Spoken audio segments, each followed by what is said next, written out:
بسم الله الرحمن الرحيم. إنا أعطيناك الكوثر فصلي لربك وانحر. قال الإمام الرضا عليه السلام: سمعت أبي موسى بن جعفر عليه السلام يقول: سمعت أبي جعفر بن محمد عليه السلام يقول: سمعت أبي يقول: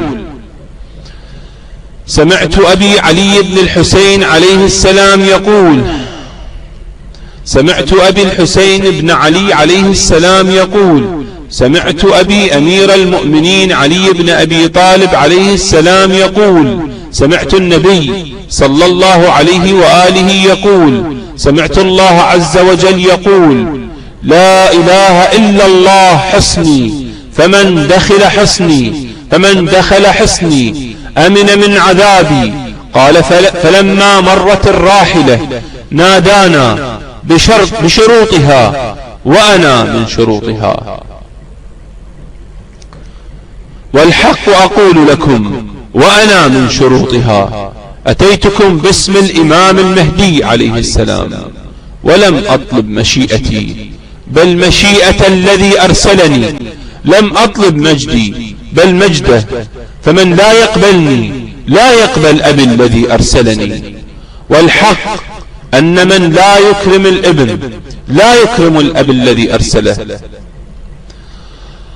أمرني أبي الإمام المهدي عليه السلام أن أقول هذه الكلمات: أنا حجر في يمين علي بن أبي طالب عليه السلام، ألقاه في يوم ليهدي به سفينة نوح، ومرة لينجي إبراهيم من نار نمرود، وتارة ليخلص يونس من بطن الحوت، وكلم به موسى على الطور، وجعله عصا تفلق البحار، ودرع لداود، وتدرع به في أحد، وطواه بيمينه في صفين.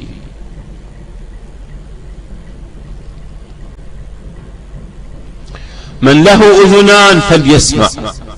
هذه دابة الأرض التي تكلم الناس، وهذا علي بن أبي طالب عليه السلام المزمع أن يأتي.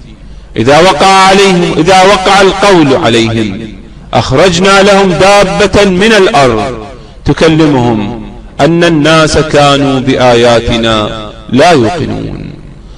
اللهم اشهد إني قد بلغت، اللهم اشهد إني قد بلغت، اللهم اشهد إني قد بلغت.